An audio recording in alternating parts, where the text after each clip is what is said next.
गुरगद्दी भाई जेठाजी ने गुरु घर का मेहमान बनने के बाद भी सेवा में कोई फर्क नहीं आने दिया। वे पहले की तरह ही लंगर की सेवा करते, पंखा झलते, पानी पिलाते और टोकरी ढोते थे। एक बार भाई जेठाजी की बिरादरी के कुछ लोग गोइंदवाल साहिब आए। उन्होंने देखा कि भाई जेठाजी गुरु घर के मेहमान होने के बावजूद टोकरी ढो रहे हैं, तो वे बहुत गुस्से में आ गए।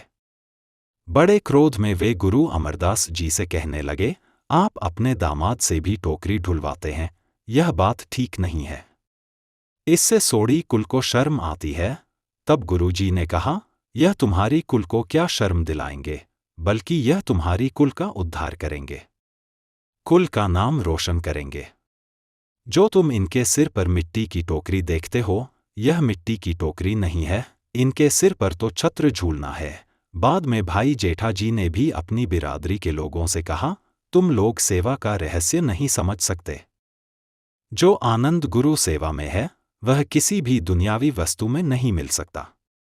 अब मुझे किसी वस्तु की इच्छा नहीं है, पर तुम अभी भी इच्छाओं के पीछे भटक रहे हो।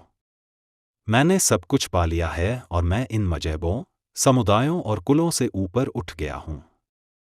अब मेरा तुमसे कोई संबंध नहीं है। मेरे बारे में तुम्हें कुछ कहने की जरूरत नहीं है।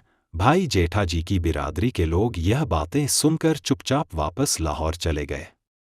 भाई जेठाजी की सेवा निस्वार्थ थी।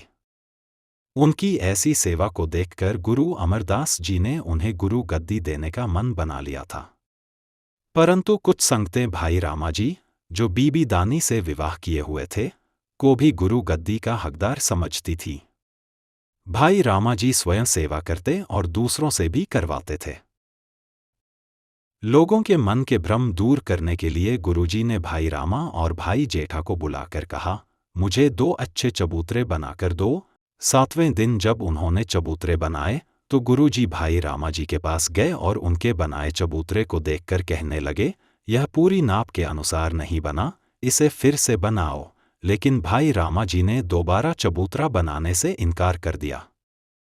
फिर गुरुजी भाई जेठाजी के पास गए और उनका बनाया चबूतरा देखकर भी सिर फेर लिया और कहा कि यह ठीक नहीं बना।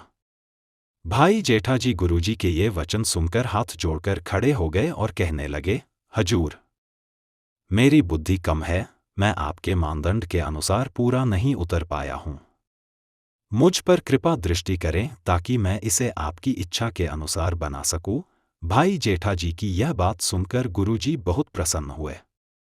उन्होंने उसी समय बाबा बुढ़ाजी को आदेश दिया कि भाई जेठा रामदास जी को स्नान करवाकर सुंदर वस्त्र पहनाए जाएं। फिर उन्होंने श्री रामदास जी को गुरु गद्दी पर बैठाकर 5 पैसे और नारियल रखकर 3 परिक्रमा की और माथा टेका।